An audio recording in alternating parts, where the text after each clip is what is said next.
On today's Locked On Thunder podcast, the Oklahoma City Thunder need a new arena. How is that going to happen? What should be included in said new arena? When is this going to go down? Plus, we'll talk about the roster crunch and expectations with Clemente Almanza of ThunderWire.com coming up on today's Locked On Thunder podcast. You are Locked On Thunder, your daily Oklahoma City Thunder podcast. Part of the Locked On Podcast Network, your team every day.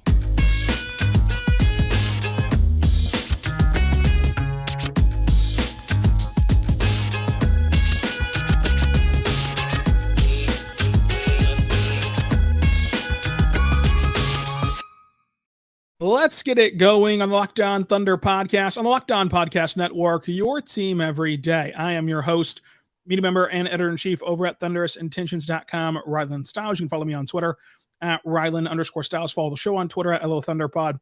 Email the show, LOThunderPod@gmail.com. On today's show, we're going to dive into the new arena that the Thunder desperately need, how it's going to happen, when it's going to happen, where is it going to happen possibly? We don't know that yet, but Mayor Holt did give a state of the city, which discussed all these plans for the Thunder and their new arena and what it means for the team, what it means for you, what it means for the city of Oklahoma City. Plus, we'll talk roster crunch as always and expectations for this season because we have another guest, Clemente Almanza of ThunderWire.com. Clemente, how are you doing today? I'm doing pretty good. I mean, we've been getting a ton of news recently considering what time of the year it is. So, yeah, been pretty busy.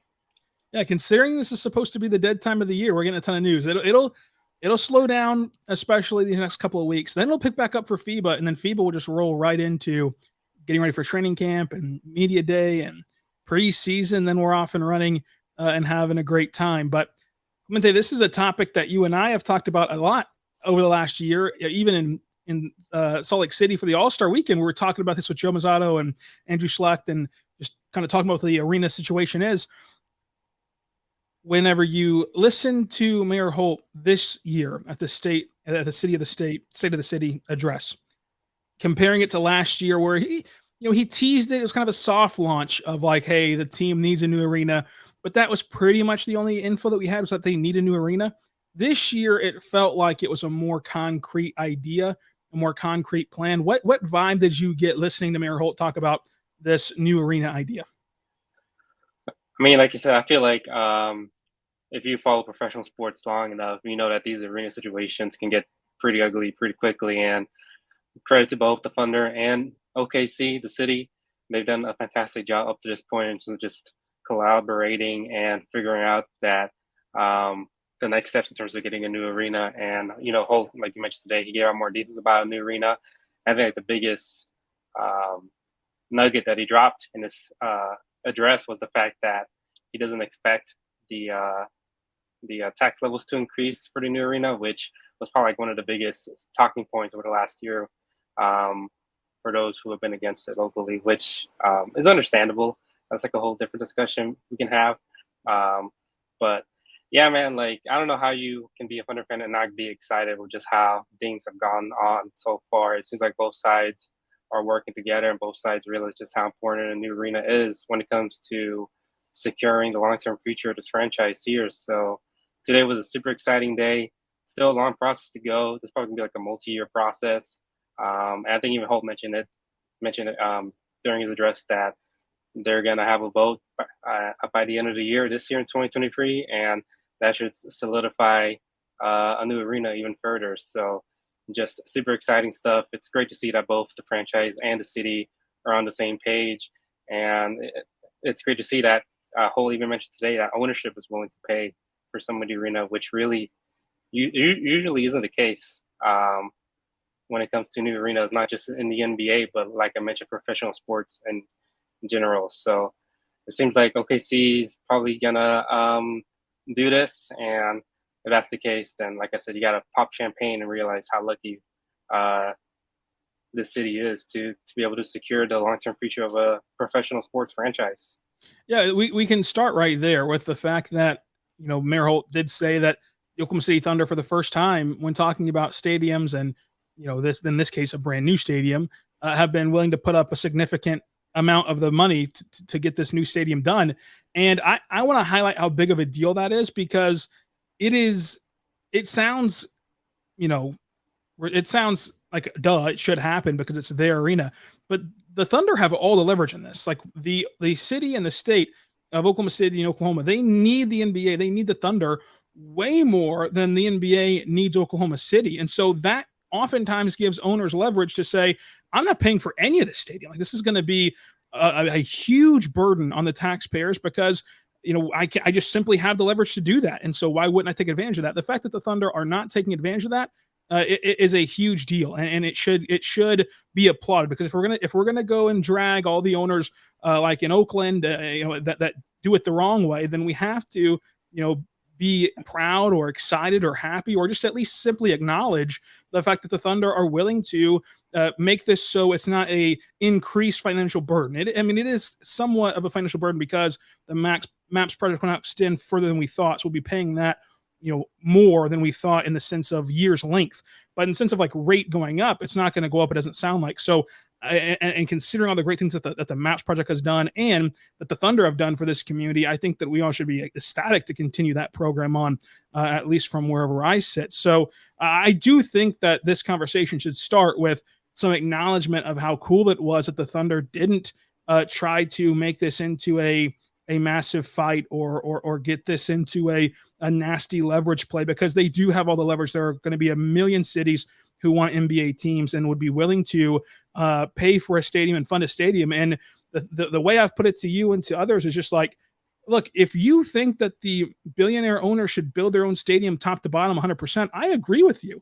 However, if that's a hill you're willing to die on, then you're also willing to die on no longer having professional basketball in your city. It sucks, but that's the cost of being of standing on a principle like that. And so the fact that the Thunder aren't forcing us to pick that side, to negotiate these sort of things with ourselves morally, is pretty cool. That like it's just going to be, at least with the initial proposal that we've heard from Holt at this State of the City, it seems like a pretty seamless project. Like I can't even.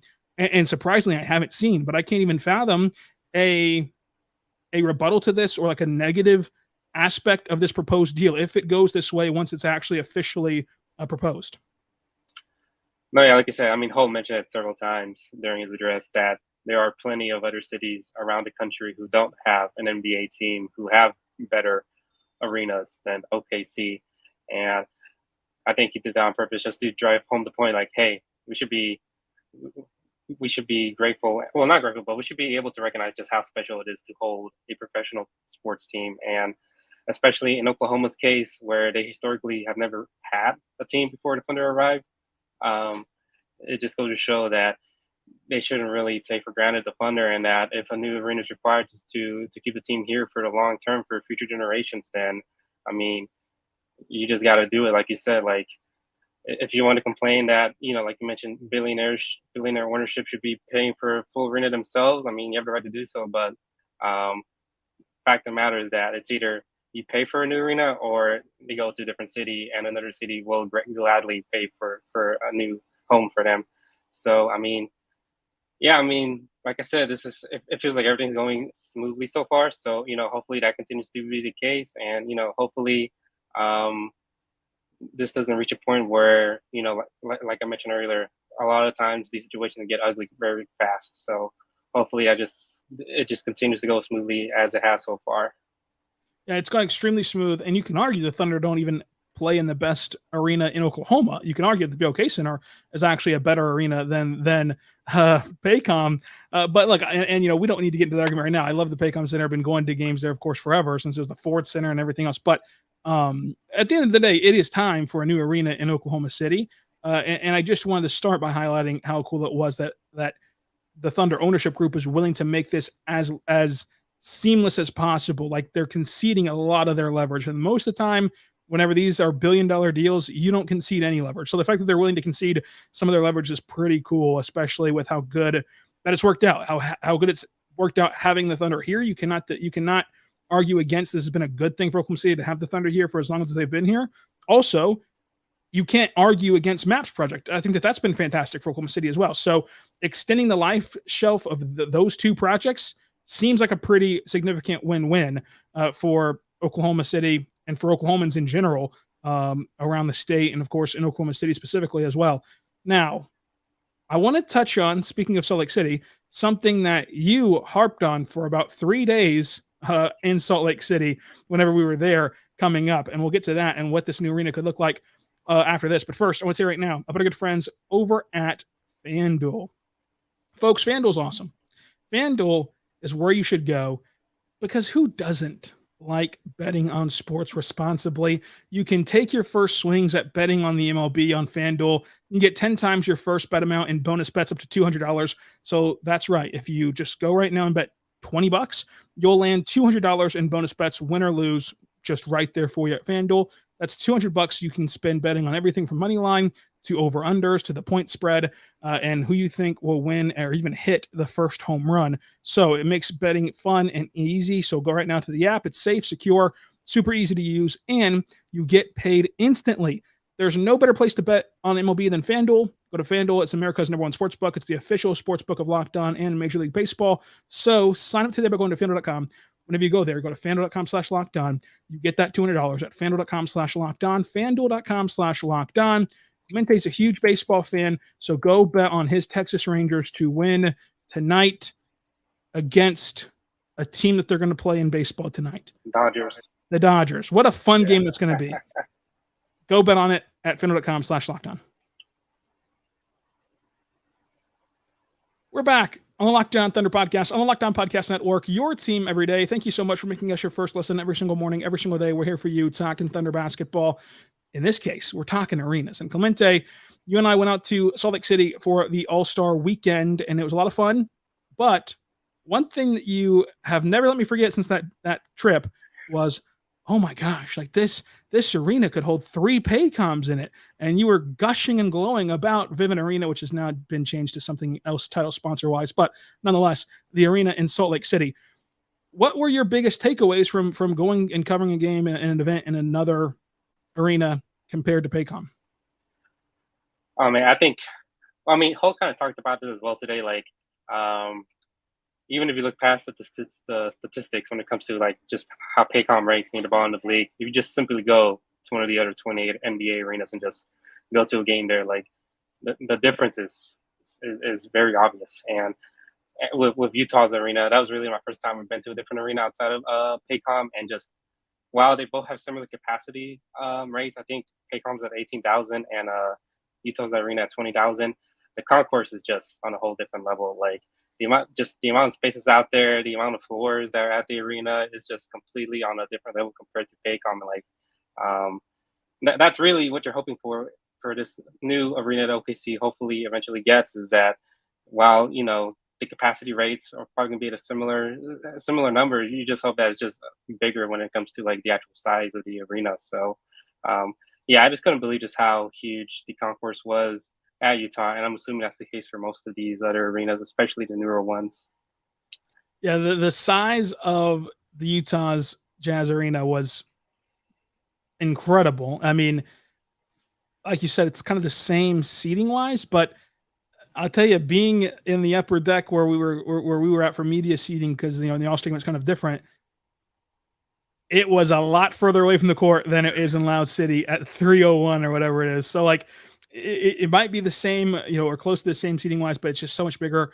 The scoreboard jumps out to me as what the Thunder need to add. However, they're already doing that. Like they already have a new scoreboard coming in this year. So that'll of course carry over to the new arena. So that's one big thing that they can improve just without even thinking. Is there any other amenities you would like to see added to whatever I guess we're still going to call it Paycom Center, just Paycom Center new, anything within the new arena that you want to see added? It's probably a bit trivial, but maybe some more food options. That's another thing is that Salt Lake Arena just had a lot more food options compared to Paycom, and like fast food options specifically. I think I think there's like a Chick-fil-A in Utah's arena, and I've been to Paycom Center several times now, and like the food options there are just not very diverse and like just not a ton to like really choose from. So maybe that's something hopefully this new potential arena could improve upon.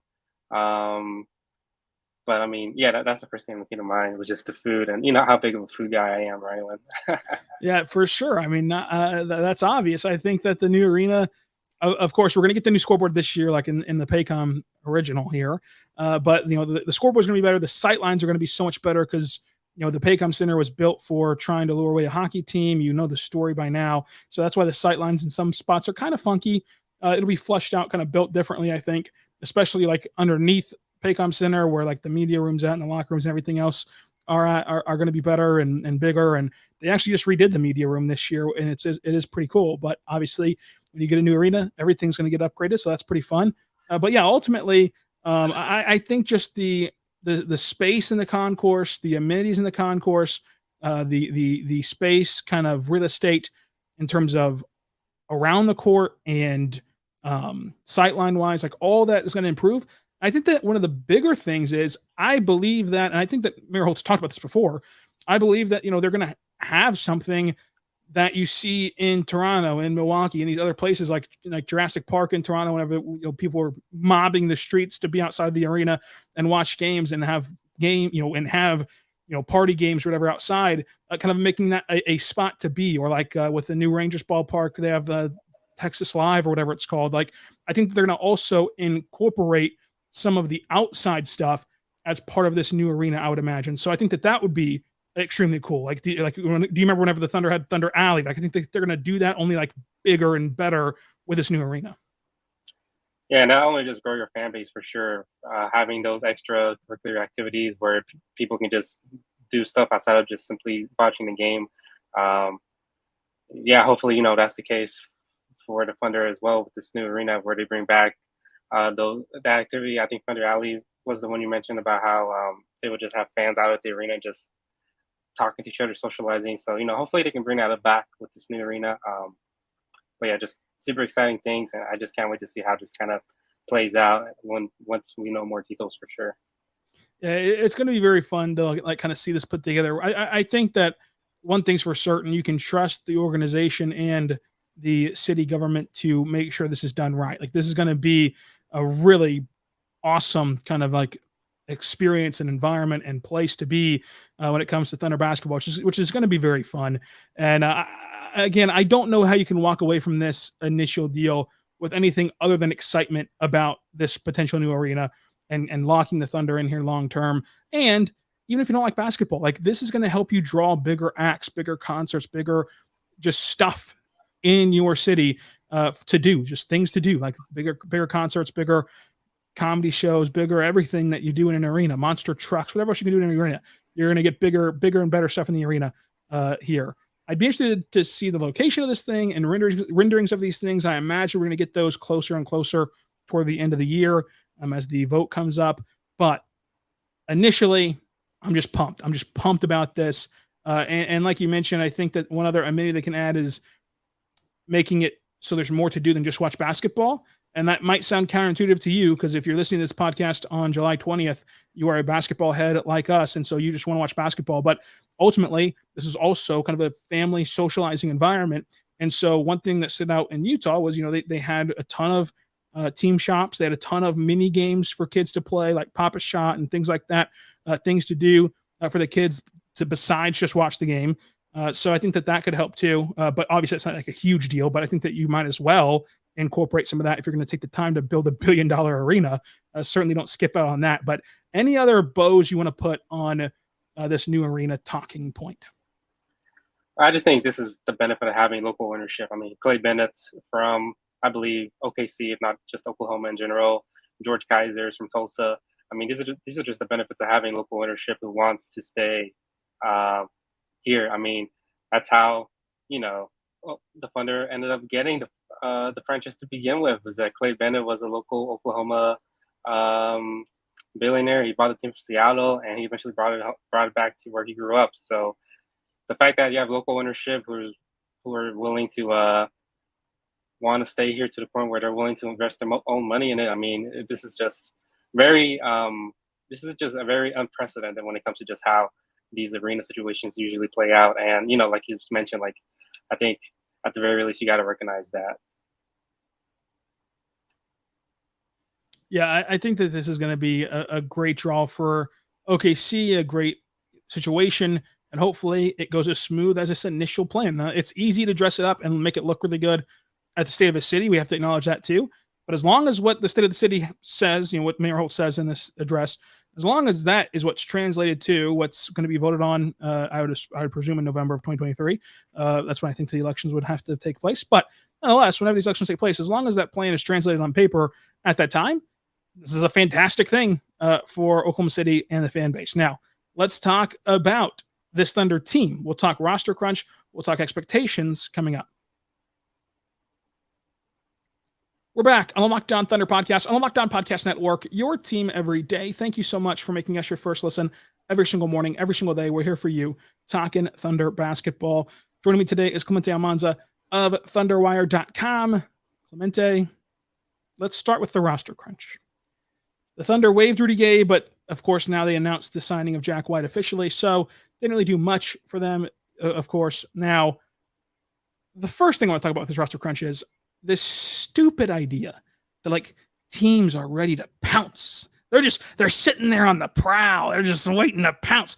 Guess what? 99% of the players that the Thunder are going to cut in October have been traded for free twice. The Thunder have been paid to receive them, and other teams have paid to get off of them twice in the span of the last 2 weeks. What more could you have done besides pounce at that chance if you're a team that extremely valued Rudy Gay or Ty Washington or Usman Garuba or whoever? And if they cut Jeremiah Robinson-Earl, they're cutting a guy they took in the second round. If they cut Trey Mann, they're cutting a guy that they took in the first round, took a shot on him, and it didn't work out, and hopefully it does work out at the next place. But that doesn't mean anything. That's actually the beauty of having all these picks. The fact that, guess what? We can miss on a couple of guys, and it doesn't really matter because we have 1 billion picks in the future. We've already drafted their replacement, picked up their replacement, and whatever. And also, if by some reason one of these guys does take a massive leap at the next destination, that's life. That's the NBA. That's Isaiah Joe. Is that the reason why Philadelphia, fell short this year? Maybe, who knows? But Philadelphia made this exact same mistake with Isaiah Joe. This stuff happens, and bottom line is we don't even know if it's going to happen. We don't even know if any of these guys that the Thunder cut are going to be good at all at their next stop.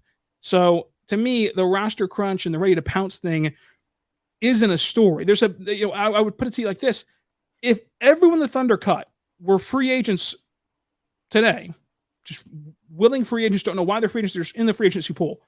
Nobody's beating down their door. So I don't see how they're going to pounce. Yeah, like you mentioned, I think there's 20 guys on the roster right now. And really just look down for the roster. I think there's already 5 guys on here that you can pretty much easily move on from, depending just how much money ownership is willing to burn with Oladipo Bertans, Jack White, Titan Garuba. But yeah, like you mentioned, if the Thunder end up having to get rid of one of their younger guys who they drafted over the last couple of years, like you mentioned, Trey Mann or JRE, and they end up working out somewhere else, then, like you said, oh well, that just comes to the territory of being in the NBA. What really matters when you boil down to it is just how guys like Shai, J-Dub, Chet, Giddey end up doing and how they turn out, because those guys are the ones that really shift the tides of your franchise. The rest of the roster, when you boil it down to it, is pretty replaceable. But yeah, like you mentioned, it just feels like we're just in the middle of the slowest part of the NBA calendar, and we just need something to talk about. And this whole roster crunch, quote unquote roster crunch, is the easiest topic to talk about. But at the end of the day, if the Thunder have to move on for someone like, I don't know, Aaron Wiggins, I don't think it'll really change the fortunes of the franchise that dramatically. Don't you dare threaten to cut Aaron Wiggins. But the bottom line is the Thunder might cut Trey Mann. They might cut Jeremiah Robinson-Earl. They might cut Victor Oladipo. They might cut Jack White. They might cut Ty Washington. They might cut Usman Garuba, whatever. If they cut Trey Mann, the thing is, the only ones that even matter in the sense of oh, this is why you can't have so many first round picks, is if they cut Trey Mann or if they cut Jeremiah Robinson-Earl, and really just Trey Mann. If they cut Trey Mann, it's not as though they're just going to leave the roster spot open. They've done that in the past, but I don't see them doing that this year. that would mean that they'd rather have Ty Washington, who is another first rounder. Like, that mean that they'd rather have, someone else that they've acquired this offseason. They're not going to overcut somebody. So then at that point, you've acquired, in your eyes, better talent. And I'm going to trust Sam Presti's vision of like, who's a better talent, Trey Mann or Ty Washington or whatever. And if you don't cut Trey Mann and you only cut, Oladipo, White, Washington, Garuba, and Jeremiah Robinson-Earl, you've lost literally nothing of what you've invested in. Like, you've gotten those second round picks back tenfold. You've cut one second round pick that you've actually drafted, and you've acquired what, 3, 4, 5 this offseason alone? Like, it doesn't matter. It just does not matter at all. And it's like you said, it's just something to talk about and something to have a take about. And it's just not reality. And I said it this morning too. You can't say that the Thunder are going to have this core that squeezes out good talent because there's just too many good players and not enough roster spots. And that's the shame of having first round picks. But then also say they're going to lose half this core because they can't pay them all. It can't be both of those things, because you're going to need these first round picks to replace the guys that you can't pay, and vice versa. So like, it doesn't matter. Like, this is just stupid. The best analogy is it's just money. Draft picks are just money. And I don't know a single soul on the face of the earth who's turned down even a single dollar, any sort of money in their bank account. No one's given any back. So it's just stupid. It just really is, frankly.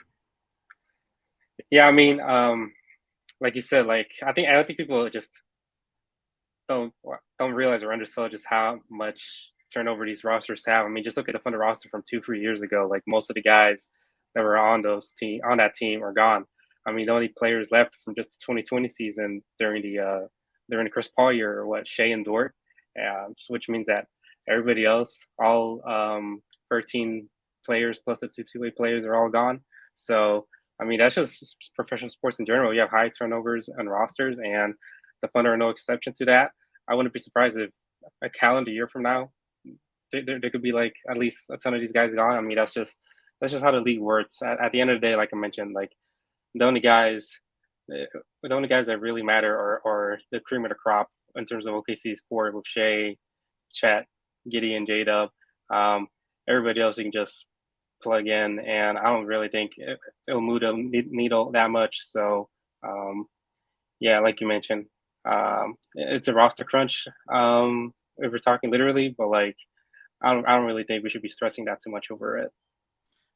And I hate to pick on Isaiah Roby, but like Keith Smith, this has been his big thing. And I like Keith Smith. I've had Keith Smith on the show before, but this has been his big thing for like 3 years now. I'm like, oh, the Thunder have too many picks and they're going to not have enough roster spots. And he just harps on that on his show, Front Office Show, which is a really good show. And on his Twitter account, which I follow, and I love his Twitter account. I have him on the show, everything. But at the end of the day, it's just a misunderstanding of like what's happening. Whenever Isaiah Roby was cut, Keith Smith tweeted out like, oh, the Thunder got rid of a really good player. Somebody's going to get really lucky on the waiver wire. The Spurs, one of the best organizations in the NBA, picked him up off the waivers, and he has not done anything. And he's with a new team now. He's not with any team now. Actually, he's playing summer league with New York. So it's not a guarantee that any of these guys hit. Just like it wasn't a guarantee that Isaiah Joe hit. It just so happened for Philadelphia's sake, sadly for them, that he did hit. And Jeremiah Robinson-Earl might not hit. I think he can. I think that he'll be a good rotational piece in the NBA, but that's not some grand indictment on the Thunder rebuild and what the Thunder have done and the Thunder having too many picks. Like, it's just not. Would you rather be the Thunder right now who have too many picks, or Dallas who's trapped for picks and is just looking for any way to accrue any sort of assets to build around their stars? I would much rather be the Thunder. Like that's the problem. Anytime that someone criticizes the Thunder, they're so heavy-handed with it, but then you always have to admit, well, I'd rather be in their tough shoes than Dallas's tough shoes. These are much better shoes to break in than the other alternative. So, like you mentioned, roster crunch doesn't matter in the sense of like, who's your 6 guys to cut? I don't really care, honestly. No offense to you. So, because I don't think they're going to matter that much. I think that they're going to play that much. And I'm sure that you're going to write a roster preview at some point, and I'll read it then. I want to know from you, what's your expectation level for this team? What in your mind will this team achieve? I mean, it's hard not to be hyped after what happened last season. But if I had to make a prediction right now, I think they'll probably finish around top 6 seed for sure, 45-ish wins. I think that's probably more along the lines of being realistic. You can push for more than that, but like at the end of the day, like with Chet coming back, he's definitely going to help solve a lot of the defensive issues in terms of rim protection and protecting the paint. And even if Shai does regress back a little bit to the season he had last year, we also got to take into account the natural progression and improvement of guys on the roster like J-Dub and Giddey, and everybody else on the roster as well. So I think 45 wins is a pretty solid area for you to predict in terms of how many wins they'll get. But yeah, I think at the bare minimum, they'll be back into playing next year. And if that's the case, then I think you got to be excited because they just, depending on how the progress of certain guys go. So yeah, I'll probably go like around 45 wins. Yeah, I like the prediction a lot. I tend to agree that they're going to be in the playoffs because, and I don't think that it'll be some like miraculous like 55 win season. I agree with you. I think that there's just a few combinations of like why I don't see them being in the play-in tournament. Number one, I think that this team is just going to internally get better. Like they're so young, they're going to improve. Number two, I think they made some really good moves this offseason to supplement that roster, that young roster, which is good. But number three, and in my opinion, most importantly, the Thunder are going to care. And I just don't think that other teams in the West like are going to care. Like other teams in the West are going to just want to get into the dance period. Like, especially I think after what Miami did, these veteran teams are going to be even more relaxed of like, just get us to the tournament. Just get us to the tournament either via the play-in or via the actual top 6 seeds. Get us there. We'll figure it out. We're good. Like we are extremely a good team. We're a veteran team. They're not going to try to win every single night. And so I think that that's where the Thunder can make their bones a little bit because I think that they will care every single night. I think that the Thunder will care about this in-season tournament more than almost any team in the NBA. Like, so I think that those are some areas where the Thunder, I think, are going to be ahead of the game because they're so young, because they don't quote unquote know any better. Like they're not going to take these games off. They love, as you know, to win and to be in the spotlight and kind of the grind of the full season and being together. And that's not something that you can say for the majority of Western Conference teams right now. There's a lot of Western Conference teams who have extreme talent, but also extreme adversity. And barring injury, you just don't see that adversity or that lack of caring about the regular season with Oklahoma City. So top to bottom head coach to the team, this team cares and has about as little adversity as possible, honestly, right now on this roster. Like even Memphis, even like all these teams have some sort of adversity that they're going to have to battle through. And the Thunder just don't right now, barring some horrific injury that we saw in August last year. So I agree with you. I think this will be a team that avoids the play-in. And when we say that, it's not like some homer like, oh, they're going to win 60 games, but like they're at least going to do enough, I think, to get to the playoffs. No, yeah, for sure. I mean, just look at the roster. I mean, J-Dub's entering his second season, and we've already seen him look a lot bigger than he did last season. Josh Giddey's entering his first season, and like a lot of the time, that's really the season where guys really break out. Chet's going to be Chet and healthy. And then Ousmane Dieng is another guy we haven't really talked about either, who looked really good in the summer league as well. So all of those guys combined with Shai really entering his prime, his age 25 season. I mean, I don't know how you can't peg this team into being like at least a 40, 45 win club. I'm excited for it, Clemente. Thank you for your time. Tell them where they can find you at. Yeah, you can just find me on Twitter at CLMonza1007. And you can find all my work at OKCThunderWire.com. So in terms of the next couple of weeks, not a whole lot of news to really cover, but I will be releasing the annual fan survey. So a little breaking news on your pod here, Rylan. So keep an eye out for that. I am honored. Go fill out Clemente's annual fan survey at CLMonza1007. Me and Clemente have big things coming this season. Wink, wink, nudge, nudge. And tomorrow on this podcast, you're going to get my roster projections. I didn't force Clemente Almanza to put together his roster cuts and be in the Sam Presti chair. I'm not a bad guy like that. I'm going to be the sicko to do it tomorrow. So tune in for that. Until then, Clemente, thank you for your time and be good. Be good to one another.